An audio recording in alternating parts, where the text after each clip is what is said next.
제 기억으로 2007년도로 기억이 되는데요. 자유투 무대 가서 1년 있다가 돌아왔더니 군에 성과상여금이라는 제도가 생겼습니다. 지금은 그게 다 보편적이지만 그때는 사실은 공직사회 공무원들에게도 이게 성과를 1년간의 성과를 분석해서 상여금을 준다? 이게 사실은 좀 낯선 일이었고, 찾아보니까 98년도부터 최초로 도입해서 이렇게 시범 운영을 하다가 2007년도 그때 이제 국방부에 속한 군 간부들, 병사들은 해당이 안 되고 군의 하사 이상의 모든 간부들과 군무원들 1년간의 성과를 분석해서 순위를 매겨서 S등급, A등급, B등급, C등급 이렇게 4클래스로 매기는 거예요. 그래서 3월 달에 상여금을 주는데 S등급은 140 몇 %에서 150 몇 %. 여기 이제 그룹을 형성하는 것 따라 조금 다른데 뭐 한 150% 본봉에 꽤 큰 거죠. 한 달 반 월급이 들어오는 거니까요. 그다음 A등급은 뭐 한 120, 110. 뭐 B등급은 98인가 90 몇 대고 C등급은 이제 슬프죠. 이게 제일 낮은 80% 정도. 그러니까 스페셜 등급하고 C등급은 거의 2배 차이가 나는 겁니다. 이걸 하겠다는 거예요. 그래서 1년 동안 어떤 활동을 했는지를 각 참모부별로, 그러니까 부대는 부대별로 경쟁을 시키고 참모부는 참모부별로 경쟁을 시켜서 심의해가지고 요 등급을 나눠서 상여금을 주겠다는 거예요. 처음 있는 일이었습니다. 그러니까 1년 동안 뭘 했는지를 써내는 거죠. 제가 와서는 6개월, 7월 달에 왔으니까 6개월 동안 했던 일, 그 전반부에는 전 참모가 했던 일까지 다 기록을 찾아가지고 또 열심히 그렇게 만들고 사진도 붙이고 뭐 성과도 분석하고 하다 보니까 이렇게 두꺼운 자료가 됐어요. 참모부는 둘로 나눴습니다.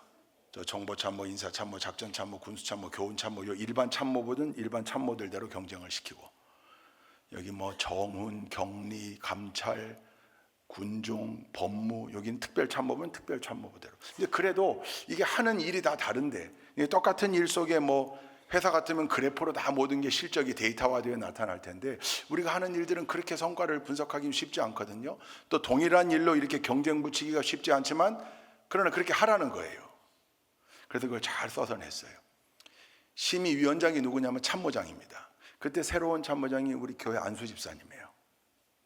근데 들려오는 후문이 심의를 앞두고 참모장이 굉장히 심히 근심하고 있다는 후문이 우리 실무자 집사님들을 통해 들려왔어요. 왜 그런가 했더니 이거 군종 참모부가 너무 두껍게 낸 거예요. 일을 너무 많이 낸 거예요.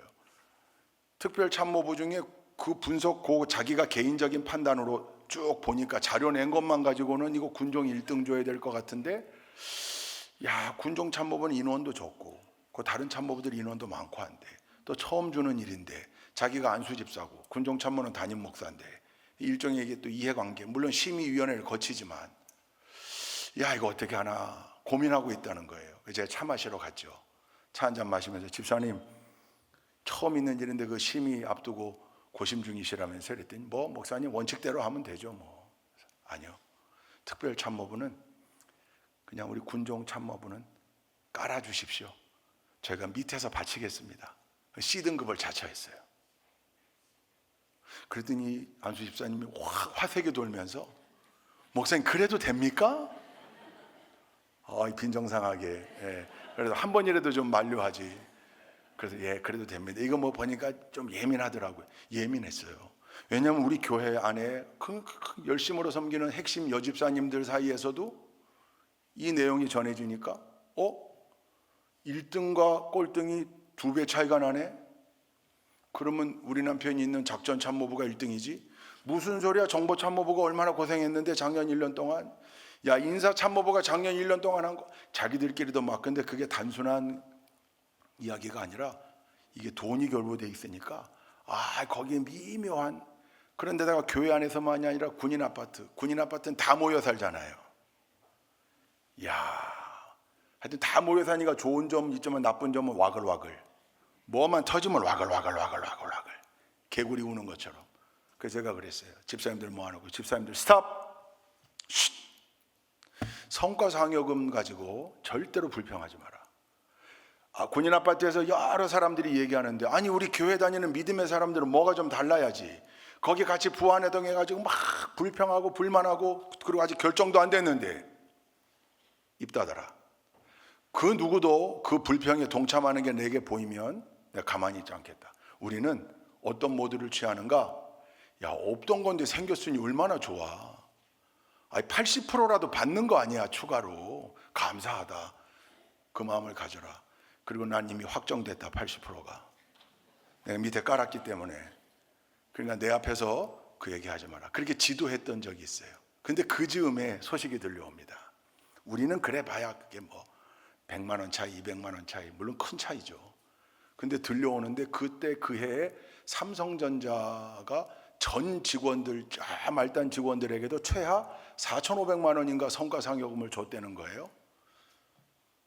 서로 막 아웅다웅하던 사람들이 허탈해지는 거죠. 저 사람들은 4천 몇백만 원 받는데 우리 지금 100만 원 가지고 지금 이러고 있나.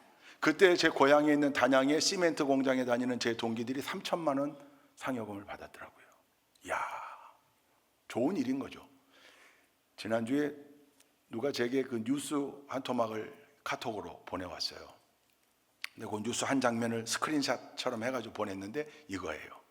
우리가 잘 아는 SK 하이닉스가, 여러분 반도체 슈퍼사이클, 너무 이게 기업이 잘 되는 거죠. 그러다 보니까 저 평균으로 밑에도 있고 위에도 있겠지만 1인당 올해 성과상여금이 2억 5천만 원 1인당. 안 놀래네. 여러분 다 듣고 계신 거죠. 이야, 이제 저한테 자랑하느라고 보냈어요. 제가 그랬어요. 너무 훌륭하다. 예전 같으면요, 이 성과를 몇몇 사람들, 오너와 몇몇 사람들이 독점했어요. 근데 이제 이걸 회사의 직원들, 근로자들에게 같이 나누는 거예요. 한 가족이니까.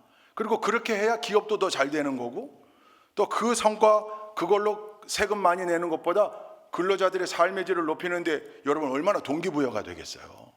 SK 하이닉스 좋은 회사예요. 왜? 그 성과를 같이 나누니까. 그리고 그만큼 열심히 일했다는 거 아니에요. 열심히 일한 데는 처음 말단 직원부터 위에 있는 높은 직의 임원들까지 같이 일한 거죠. 땀 흘리고.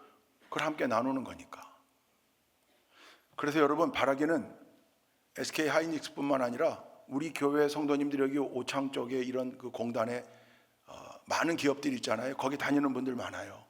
그 여러분들이 섬기고 있는 회사, 제가 늘 일터를 위해 축복하는데 그 회사들이 내년도에 전부 다, 기업의 목표가 뭡니까? 존재 이유가 이윤을 추구하는 거예요.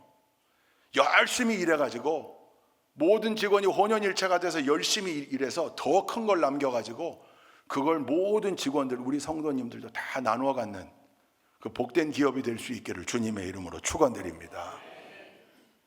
오늘 제가 왜 이 성과상여금 얘기를 했냐면 성경에도 성과상여금 얘기가 나오더라고요. 모르셨죠? 성경에 나와요.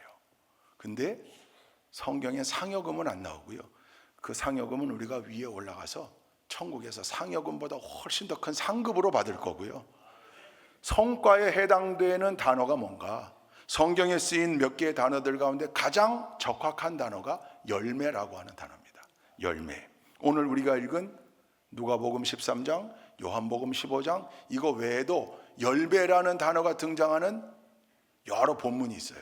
그 가운데 대표적인 것만 한번 뽑아서 한번 읽어보시죠. 마태복음 21장 18절부터 20절입니다. 함께 읽습니다. 시작. 새벽에 성 안으로 들어오시는데 예수께서는 시장하셨다. 마침 길가에 있는 무화과 나무 한 그루를 보시고 그 나무로 가셨으나 잎사귀밖에는 아무것도 없으므로 그 나무에게 말씀하셨다. 이제부터 너는 영원히 열매를 맺지 못할 것이다. 그러자 무화과 나무가 곧 말라버렸다. 제자들은 이것을 보고 놀라서 말하였다. 무화과 나무가 어떻게 그렇게 당장 말라버렸을까? 이 사건을 우리가 잘 알죠. 이것도 열매가 없어서 벌을 받은, 저주를 받은, 심판을 받은 무화과 나무 이야기가 기록되어 있습니다. 갈라디아서 5장 17절부터 23절, 조금 긴데 그래도 한번 읽어보십시다. 시작. 육체의 욕망은 성령을 거스르고 성령이 바라시는 것은 육체를 거스릅니다. 이 둘이 서로 적대관계에 있으므로 여러분은 자기가 원하는 일을 할 수 없게 됩니다. 그런데 여러분이 성령의 인도하심을 따라 살아가면 율법 아래에 있는 것이 아닙니다. 육체의 행실은 환히 드러난 것들입니다. 곧 음행과 더러움과 방탕과 우상 숭배와 마술과 원수 맺음과 다툼과 시기와 분냄과 분쟁과 분열과 파당과 질투와 술 취함과 흥청망청 먹고 마시는 노름과 그와 같은 것들입니다. 내가 전에도 여러분에게 경고하였지만 이제 또다시 경고합니다. 이런 짓을 하는 사람들은 하나님의 나라를 상속받지 못할 것입니다. 그러나 성령의 열매는 사랑과 기쁨과 화평과 인내와 친절과 선함과 신실과 온유와 절제입니다. 이런 것들을 막을 법이 없습니다. 여기에는 우리가 잘 아는 열매 그러면 빼놓을 수 없는 성령의 열매에 대한 설명이 갈라디아서 5장에 기록되어 있습니다. 한 권만 더 보시죠. 고린도전서 16장 15절입니다. 시작. 형제자매 여러분, 나는 여러분에게 권합니다. 여러분이 아는 바와 같이 스테바냐의 가정은 아가야에서 맺은 첫 열매요 성도들을 섬기는 일에 몸을 바친 가정입니다. 아멘. 여러분 세 곳의 성경 말씀을 읽었는데 여기 동일하게 열매라는 단어가 등장하지만 거기서 뜻하는 열매의 성격은 조금씩 다릅니다. 요 세 가지가 성경이 열매라는 단어를 썼을 때의 세 영역입니다. 요걸 전제로 하고 오늘 본문 우리가 읽은 누가복음 13장 6절에서 9절 말씀, 이 유명한 말씀이죠. 열매 없는 무화과나무 비유, 이런 제목이 붙어 있습니다. 여러분 복음서에 무화과나무와 열매를 소재로 예수님이 제자들에게 가르쳐 주시거나 행했던 일이 두 곳 등장하는데, 하나는 조금 아까 읽었던 마태복음 21장, 거긴 예수님이 성전으로 가시다가 예루살렘 성으로 가시다가 시장하셔서 먹으려고 갔더니 무화과가 없어요. 그래서 예수님이 열매 없는 무화과나무를 책망하시고 저주하셨던 일, 실제 있었던 사건이고, 하나는 오늘 우리가 읽은 본문, 이것은 비유로 가르쳐 주신 사건이에요. 둘 다 제자들에게 주시는 메시지가 동일합니다. 다만 방법이 달랐어요. 하나는 예수님의 비유의 가르침 강의였고, 하나는 현장 학습이었습니다. 실제로 겪었던 사건이에요. 그런데 이 두 가지가 공통적으로 하나를 강조하고 있는 겁니다. 뭡니까? 무엇 때문에 책망을 받고 무엇 때문에 찍어 버려질 위기에 처했던 겁니까? 열매가 없어서입니다. 그래서 학습 목표, 예수님의 지금 제자 훈련 과목 가운데 교수 방법이 하나는 강의였고 하나는 현장 학습이었는데 둘 다 학습 목표는 동일합니다. 너희는 반드시 열매를 맺어야 한다. 할렐루야. 이 생각을 가지고 오늘 본문 말씀 누가복음 13장 6절에서 9절 한 번 더 읽어볼까요? 6절부터 9절까지 오늘 본문입니다. 누가복음 13장 6절에서 9절 함께 읽습니다. 시작. 예수께서는 이런 비유를 말씀하셨다. 어떤 사람이 자기 포도원에다가 무화과 나무를 한 그루 심었는데 그 나무에서 열매를 얻을까 하고 왔으나 찾지 못하였다. 그래서 그는 포도원지기에게 말하였다. 보아라, 내가 새해나 이 무화과 나무에서 열매를 얻을까 하고 왔으나 열매를 본 적이 없다. 찍어버려라. 무엇 때문에 땅만 버리게 하겠느냐. 그러자 포도원지기가 그에게 말하였다. 주인님, 올해만 그냥 두십시오. 그동안에 내가 그 둘레를 파고 거름을 주겠습니다. 그렇게 하면 다음 철에 열매를 맺을지도 모릅니다. 그때에 가서도 열매를 맺지 못하면 찍어 버리십시오. 뭐 어려울 게 없는 비유예요. 다만 이 비유의 말씀에 분명한 뜻, 이렇게 비유로 말씀하신 이 내용이 지칭하는 것, 그게 무엇일까를 아는 게 중요합니다. 여러분 이스라엘에 가면 포도도 많고요, 무화과도 많고요, 올리브도 많아요. 사실은 이 세 가지 과일이 이스라엘 사람들의 삶에 굉장히 밀접한 열매들입니다. 과일들입니다. 그래서 하박국 선지자가 했던 그 유명한 말씀, 무화과 나무 잎이 마르고 포도 열매가 없으며 감람나무 열매 그치고 논밭에 식물이 없어도 우리의 양떼가 없으며 외양간에 소가 없을지라도 난 여호와로 인하여 기뻐하고 즐거워하며 구원의 하나님으로 인하여 감사하리로다. 할렐루야. 그때의 이 앞에 6가지 조건은 아주 극악한 조건을 표현하는 말이었거든요. 그 가운데 등장하는 3개의 과일, 3개의 열매, 무화과 나무, 포도, 감람이 올리브입니다. 올리브. 이스라엘 백성들의 삶과 굉장히 밀접한 관계가 있는. 그래서 곳곳에 올리브 나무가 있고 곳곳에 포도원이 있습니다. 근데 오늘 비유로 보니까 그 포도원에 무화과 나무를 하나 심었다. 포도원인데 무화과 나무를 심었다는 거예요. 여러분, 이스라엘 땅은 대체적으로 척박합니다. 가나안 땅인데 젖과 꿀이 흐르는 땅 아닙니까? 젖과 꿀이 흐를 정도로 비옥한 땅이 군데군데 있지만 대체적으로 보면 광야가 많고요, 암석지대고요, 돌짝밭입니다. 그래서 출애굽기에 보면 정탐하러 갔던 정탐꾼들이 포도 열매를 거두어 가지고 어마어마한 포도 열매를 메어 온 건 그 가운데 아주 좋은 땅에 심겨진 포도인 거죠. 그러니까 오늘 여기 어느 포도원이 있는데 그 포도원은 좋은 땅입니다. 포도를 척박한 땅에 심어봐야 나질 않아요. 그러니까 이게 심어졌다 그러면 좋은 땅이에요. 근데 그 땅에 특별히 뭘 하나 심었다는 거예요? 무화과를 하나 심었다는 거예요. 이게 뭘 뜻하는 거예요?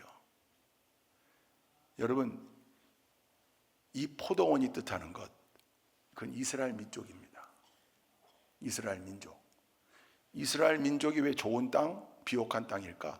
하나님이 택하셔서, 하나님이 이스라엘 민족을 택했잖아요. 값없이 택해 주신 거예요. 아브라함을 왜 택하셨는가? 뭘 분석해서 택하셨는가? 성경에 안 나와요. 하나님의 뜻이에요. 그렇게 택해 주심으로 말미암아 그들은 선택받은 백성이 된 거예요. 그러니 하나님께 택함 받은 백성들이 얼마나 좋은 은혜입니까? 할렐루야. 근데 거기에 특별하게 무화과 나무를 심었는데 그 무화과 나무가 열매를 맺지 못한다. 여러분, 오늘 여기 말씀에 보면 6절 첫 절에 보면 어떤 사람이 그랬어요. 어떤 사람이. 근데 7절에 포도원지기가 나와요. 그 사람이 포도원지기에게 말하는 거예요. 뭐라고? 어떤 사람이 그렇게 심었는데 이게 열매를 못 맺으니, 아니 이 좋은 땅은 다 어디 간 거야? 택함 받은 이스라엘 백성들은 다 어디 간 거야? 왜 열매가 없는 거야? 안 되겠다, 찍어버리자. 그럴 때 포도원지기가 뭐라고 그러냐면 8절에 주인님. 그 어떤 사람이 주인이에요. 결국 이 누구예요? 이게 하나님이세요. 하나님이 이스라엘 백성들을 택하셨어요. 특별한 권리를 준 거예요. 특권이죠. 근데 너희들 땅에 왜 열매가 없냐? 열매가 없냐? 안 되겠다, 너희들 버림받을지도 몰라. 여러분, 이게 이스라엘 백성들만을 향한 이야기일까요? 선택받은 이스라엘 백성들이요, 구약의 하나님의 선택을 받은 이스라엘 민족이 신약으로 넘어오면 그 하나님의 특별한 선택과 택함과 권세가 누구에게까지 확장돼요? 예수를 그리스도로 영접한 모두에게 확장돼요. 그 유명한 말씀이 베드로전서 2장 9절에 나오는 겁니다. 베드로전서 2장 9절 함께 읽겠습니다. 시작. 그러나 여러분은 택하심을 받은 족속이요 왕과 같은 제사장들이요 거룩한 민족이요 하나님의 소유가 된 백성입니다. 그래서 여러분을 어둠에서 불러내어 자기의 놀라운 빛 가운데로 인도하신 분의 업적을 여러분이 선포하는 것입니다. 그 예수를 그리스도로 영접한 모두가 영적 이스라엘, 즉 선택받은 하나님의 자녀가 되는 특권을 누린다는 거죠. 그러면서 뭐라고 표현했어요? 택함을 받은 족속이요 왕 같은 제사장이요 거룩한 민족이요 하나님의 소유가 된 백성. 이게 이스라엘 혈통적으로 유대인에게만 국한되어 있지 않고 우리 모두가 다 이 특권을 누리는 사람들이 됐다는 거죠. 할렐루야. 그런데 이 특권에는 뭐가 따른다는 거예요? 책임이 따른다는 거예요. 책임. 어떤 책임요? 열매를 맺어야 되는 책임. 무화과 나무의 존재 이유가 뭔가? 뭐예요? 열매예요. 여러분, 무화과 나무를 관상용으로 심지 않습니다. 적어도 예수님 당시에 무화과 나무를 보려고 심는 사람 없었을 거예요. 무화과 나무를 목재로 쓰기 위해서 무화과 나무는 목재가 되지 못해요. 제목이 되지 못해요. 땔감용으로요? 그럼 바보 같은 짓이 어디 있습니까? 땔감으로 쓰려고 무화과 나무를 키우는 사람이 어디 있겠어요? 무화과 나무는 열매 맺으라고, 거기서 열매를 취하기 위하여 심고 가꾸는 거예요. 그럼 우리 모두의 존재 이유가 뭡니까? 열매죠. 여러분, 너무도 명확한 학습 목표가 너무도 분명해요. 제자들에게 그렇게 강조하고 가르치신 거예요. 무화과 나무의 유일한 존재 이유, 목적, 그건 열매를 맺기 위함이다. 그것처럼 너희를 내가 택한 이유, 열매 맺으라고. 여러분, 이게 요한복음 15장 16절에도 나와 있잖아요. 너희가 나를 택한 것이 아니요 내가 너희를 택하여 세웠나니 이는 너희로 가서 항상 열매를 맺게 하고. 할렐루야. 여러분, 하나님이 우리를 자녀 삼아 주셨습니다. 영접하는 자 곧 그 이름을 믿는 자들에게는 하나님의 자녀가 되는 권세를 주셨으니 그랬습니다. 놀라운 특권입니다. 근데 그것뿐입니까? 그 특권을 누리던 사람들 가운데 또 하나님은 선택하셔서 직분을 세워주셨습니다. 집사로, 권사로, 장로로, 전도사로, 목사로, 속장으로, 선교회장으로, 부장으로, 위원장으로, 교사로, 성가대원으로 다 위대한 직분들입니다. 그렇게 세운 이유가 뭔가? 열매를 맺게 하려고. 여러분이 요즘 이걸 작성하고 계세요. 당회에 제출하기 위해서 이걸 써야 돼요. 뭡니까? 각각의 보고서예요. 장로 보고서, 권사 보고서, 집사 보고서, 속장 보고서, 선교회장 보고서. 이건 감리교 법이에요. 매년 이걸 받아가지고 철해놓게 돼 있어요. 이게 이제 역사 자료가 돼요. 군인교회는 교단이 없어요. 감리교 목사님이 가면 잠깐 감리교 성격을 띄었다가, 침례교 목사님이 가면 또 잠깐 침례교 성격이 나왔다가, 저는 군인교회 목회할 때도 해마다 군인교회는 이제 당회를 공동의회라고 해요. 공동의회. 이걸 꼭 쓰게 했어요. 왜 쓰게 하는가? 여기 다 나와 있어요. 여러분 가지고 계시잖아요. 받아가셨을 거 아니에요. 속회 인도를 몇 번 했는가? 예배를 몇 번 드렸는가? 성례를 몇 번 도왔는가? 신방을 몇 번 했는가? 여러 가지가 나와요. 이걸 쓰려면 더듬어 봐야 되고 돌이켜 봐야 되고 생각해 보게 돼 있어요. 1년간의 삶을. 뭐 이걸 정확하게 쓸 수는 없을 거예요. 그러나 하나하나 기억해 보면서 되돌아보면 99.99999%는 내가 올해 좀 부족했구나 생각하게 되는 거죠. 야, 이 빈칸에 여기는 쓸 게 없네. 한 번도 안 했네. 전도 한 수. 야, 여기 내가 이걸 제로로 놔야 되나? 여러분, 이거 그렇게 한번 성찰해 보라고 하는 거예요. 그러면서 오늘 이 말씀, 하나님은 분명히 우리를 택하신 이유와 목적을 이렇게 명확하게 이론의 여지 없이 우리에게 주고 계시는데 우리는 애써 이거를 외면하면서 신앙생활하고 있는 건 아닌가? 오늘 송년주일에 우리가 한번 깊이 생각해 보면 좋겠습니다. 오늘 이 누가복음 비유 보니까 특별히 숫자가 하나 나와요. 몇 년 동안 열매를 못 맺었다는 거예요. 3년. 이 묘해요. 예수님이 지금 비유로 들어 말씀하신 거거든요. 근데 몇 년이라고 코 꼬집어 얘기했어요? 3년. 왜 3년일까요? 전체 이스라엘을 향하여서도 하는 얘기지만 지금 이 강의를 듣고 있는 대상이 누구예요? 제자들이에요. 주님과 지금 몇 년을 함께 하는 거예요? 3년. 제자들의 반응은 여기 성경에 기록되어 있지 않아요. 그러나 상당히 찔렸을 것 같아요. 니들 나랑 3년 같이 살았는데 니들 아직도 여기에 있느냐? 수준이? 니들의 열매는 어디 있느냐? 굉장히 찔렸을 거예요. 누가가 그걸 기록하고 있지는 않지만 충분히 예상해 볼 수 있죠. 혹 제자 가운데 선생님 상처받았어요. 그랬을라나? 우리는 뭐만 하면 상처받았다고 하니. 근데 그게 상처가 아니에요. 그런 건 상처가 아니에요. 찔림이에요. 근데 이 찔림이 소망이에요. 양심에 화인 맞은 자들은 찔리지도 않아. 본인 얘기라고 생각하고 들어야 되는데 늘 딴 사람 생각해. 이 설교를 누가 들었어야 되는데.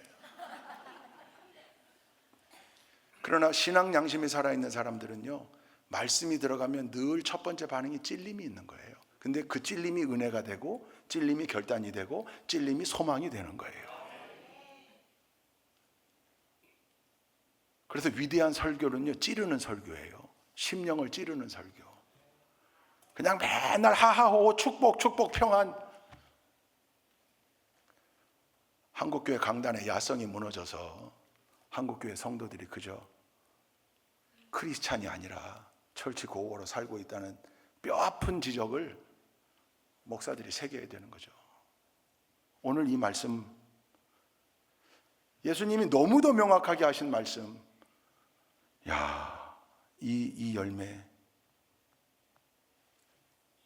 나한테는 어떤 열매가 있을까? 목사도 마찬가지고요. 저도 1년간, 2년간, 3년간 돌아보면서 그 열매.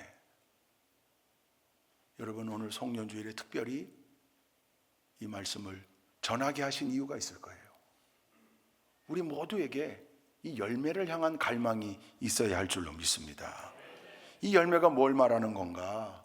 여러 가지가 있겠지만 그 정점 1번에 있는 것, 성경이 말하는, 신약 성경이 말하는 모든 열매가 뜻하는 그 1번, 그게요, 새 생명이에요. 영혼을 구원하는 거예요. 하나님께 칭찬받을 만한 여러 가지 있지만 가장 큰 칭찬, 천하보다 귀한 한 영혼을 하나님에게로 인도해내는 것, 예수를 알게 해서 예수를 통하여 우리처럼 하나님의 자녀가 되도록 만들어 천국 백성 삼는 것, 그게요 가장 큰 1번이고 그게 가장 큰 상급이라고 그랬어요. 나중에 우리가 다 천국 가서 하나님 보좌 앞에 설 텐데 하나님 뭐 물어보실까? 첫 번째로 이걸 거예요. 결산할 때 너를 통하여 얼마나 많은 영혼이 구원되었는가, 너 때문에 천국에서 잔치가 몇 번 벌어졌는가. 왜냐하면 한 영혼이 구원받을 때마다 천국 종이 울리고 잔치가 벌어진다고 그랬는데 천국의 잔치를 몇 번이나 허락해 줬는가. 그럴 거예요. 여러분, 성경 공부, 너 성경 공부 어느 레벨까지 하다 왔냐? 기초반만 하다 왔냐? 아, 왜 기초반만 하다 왔냐? 심화반 못했냐? 고급반 못했냐? 성경 공부 베델 성서 대학, 트리니티 성서 대학, 크로스웨이 성서 대학, 하나님의 나라벽 DNA, 통성경, 어성경이 읽어지네, 이런 거 안 했냐? 제가 확언컨대 그런 건 안 물어보실 것 같아요. 공부는 중요한데 성경 공부의 목적이 뭐예요? 예수님의 제자가 되기 위함, 더 훌륭한 제자 되기 위함이잖아요. 훌륭한 제자 돼서 뭐 하려고요? 여러분, 요한복음 15장 오늘 우리가 두 번째 본문으로 읽었거든요. 여기는 별명이 붙어 있어요. 무슨 장? 요한복음 15장은 무슨 장? 포도나무 장. 워낙 유명한 장이에요. 옛날에 그래서 찬양도 이거 주일학교 때 많이 불렀어요. 예수는 참 포도나무, 우리는 가지니. 이거 모를 리가 없어요. 이거 귀에 따갑게 들었거든요. 예수님은 참 포도나무고 우리는 가지야. 근데 가지가 나무에서 떨어지면 땔감용이지. 그러니까 떨어지면 안 돼. 아주 최선을 다해서 예수님과 연결돼 있어야 돼. 연결돼 있어야 돼. 그래야 열매를 맺을 수 있단다. 예수님과 떨어지면 안 된다? 예, 알겠습니다. 예수님과 언제나 붙어 있어야 된다? 예, 알겠습니다. 야, 근데 열매 맺는 것뿐만 아니라 보너스가 하나 있어. 뭔데요? 예수님 딱 가지에 붙어 있으면 농부가 관리해 준대. 농부가 누구예요? 하나님이시죠. 예수님은 참 포도나무시고 우리는 가지라 붙어 있는데 그 포도나무와 가지가 열매 맺도록 잘 관리해주는, 잡초 뽑아주고 거름주고 가지치기 해주고 관리해주는 게 누구라는 거예요? 농부인데 농부가 누굴 말하는 거예요? 하나님이에요. 그러니까 예수님께 잘 붙어 있기만 하면 열매도 맺고 하나님의 손길이 우리에게 향한다. 여러분, 하나님 손길을 위하여 늘 기도하잖아요. 그게 이 요한복음 15장의 핵심 메시지고 가르침인데, 요한복음 15장을 이해할 때 분명하게 전제로 머릿속에 넣어야 될 성경 지식이 있습니다. 그게 뭐냐면 요한복음 13장부터 17장까지를, 혹시 이런 용어를 들어보셨는지 모르겠는데 다락방 강화, 옛날엔 그렇게 얘기했어요. 강화가 뭐냐면 강의 대화, 이렇게 이해하시면 돼요. 다락방에서 예수님이 강의하셨고 제자들에게 말씀하신 거, 그게 다락방 강화예요. 어느 다락방? 마가의 다락방. 거기서 뭔 일이 있었는데요? 성령 강림 사건이 있기 전에 지금 이 말씀이 있는 거, 요한복음 13장이 예수님의 최후의 유월절 만찬과 제자들의 발을 씻겨주신 사건이 13장에 나와요. 그리고 17장까지 그 사건 이후에 예수님이 제자들에게 마지막 강의를 하신 거예요. 왜? 그 강의가 끝나면 어디로 가셔야 돼요? 골고다로 가셔야 돼요. 최후의 만찬이라니까요. 예수님 발도 다 씻겼다니까요. 그래서 여러분, 우리 세번역에는 색깔을 변화를 주지 않았는데 개역개정으로 가지고 있는 분들은 열어보면 13장부터 요한복음 13장부터 17장까지는 온통 빨간색이에요. 왜요? 예수님의 직접적인 음성은 다 빨간색으로 처리하거든요. 다 빨간, 예수님이 마지막 강의 열변을 토하신 거예요. 세 번역에는 그걸 큰 따옴표로 처리했어요. 예수님의 직접적인 음성. 이 가르침 한복판에 요한복음 15장이 있는 거예요. 그러니까 요한복음 15장은 그저 평온할 때 평상시에 제자들에게 뭘 하나 가르쳐 줄까? 이러고 가르쳐 주신 게 아니에요. 절절한 마음으로 이제 이거 끝나면 헤어져요. 제자들하고. 왜? 십자가에 돌아가셔야 되거든요. 아주 엄혹한 시간에 제자들에게 마지막으로 강조하고 있는 내용 한복판에 요한복음 15장이 있는 거예요. 그래서 요한복음 13장부터 17장을 다락방 강화라고 표현하고요. 그 안에 포도나무장이 위치해 있습니다. 그 중에 15장 16절, 이게 핵심 요절이에요. 다시 한번 읽어보십시다. 15장 16절 시작. 너희가 나를 택한 것이 아니라 내가 너희를 택하여 세운 것이다. 그것은 너희가 가서 열매를 맺어 그 열매가 언제나 남아있게 하려는 것이다. 그리하여 너희가 내 이름으로 아버지께 구하는 것은 무엇이든지 다 받게 하려는 것이다. 아멘. 할렐루야. 이보다 더 명확할 수 있나요? 예수님이 제자들에게 너희가 나를 택한 거 아니야. 내가 너희를 택하여 세운 거야. 이유는 뭐? 열매 맺으라고. 열매 맺기만 하면 하나님이 언제나 내 이름으로 구하는 모든 것에 귀 기울여 주실 거다. 여러분, 이보다 더 명확한 가르침이 있습니까? 그 우리의 존재 이유는 하나님께 올려드리는 영광 플러스 열매인데, 그 열매의 가장 중요한 1, 2, 3, 4, 5, 6, 7 쭉 우선순위로 배열할 때 늘 부동의 1번이요. 새 생명을 얼마나 탄생시켰는가입니다. 그래서 아까 읽은 고린도전서 16장 15절에 스데바나의 가정은 아가야에서 맺은 첫 열매요. 루디아는 빌립보에서 맺은 첫 열매요. 다 첫 열매. 이게 뭐예요? 처음으로 이제 하나님의 자녀가 되게 전도해서 세웠다. 그에게 새 생명을 주었다. 할렐루야. 주님은요 명확했습니다. 명확하게 명령하셨습니다. 마지막 순간에 너희는 가서 모든 민족으로 제자를 삼아 아버지와 아들과 성령의 이름으로 세례를 베풀고 내가 너희의 분부한 모든 것을 가르쳐 지키게 하라. 볼지어다 내가 세상 끝날까지 너희와 항상 함께 있으리라. 뭐하는 우리에게? 제자 삼으려고 전도하는 우리에게. 이게 마지막 명령이에요. 마태복음 28장의 마지막 명령이에요. 사도행전 1장 8절 오직 성령이 너희에게 임하시면 너희가 권능을 받고 예루살렘과 온 유대와 사마리아와 땅끝까지 이르러 내 증인이 되라. 이게 승천하시면서 하신 마지막 명령이에요. 그러니 여러분, 전도는 특별한 사람들의 전유물이 아닙니다. 현대 크리스찬들을 지칭해서 부담 없이 신앙생활 하려고 하고, 그러다 보니까 현대 크리스찬들은 작은 교회 가기를 싫어하고 큰 교회가 좋다. 웬만하면 메가철치면 좋다. 여러분, 우리는 메가처치 아닙니다. 우리는 조금 큰 교회예요. 조금 큰 교회. 메가철치 5,000명, 10,000명 이렇게. 저는 메가철치의 담임 목사였습니다. 제가 미국에서 공부할 때 너희 교회에 대해 설명하라, 소개하라 그럴 때 내가 한국에서 나는 the senior pastor of the mega church. 다들 놀라서 몇 명인데? 20,000? 2만 명. 2만 명? 사단 병력이 2만 명이었거든요. 군단 3만 명. 그래서 난 메가철치의 담임 목사다. 여러분, 성도들이 왜 메가철치로 몰릴까요? 왜 그럴까요? 묻어가려고.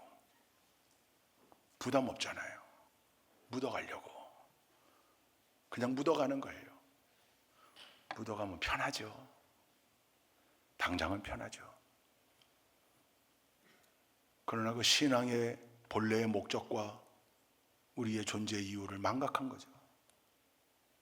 제가 미국 가서 공부할 때요, 제가 이제 닥터 오브 미니스트리, 즉 목회학 박사 과정으로 갔는데, 목회학 박사 과정은 여름과 겨울에 인텐시브로만 클래스를 하는 거예요. 프로젝트도 하고.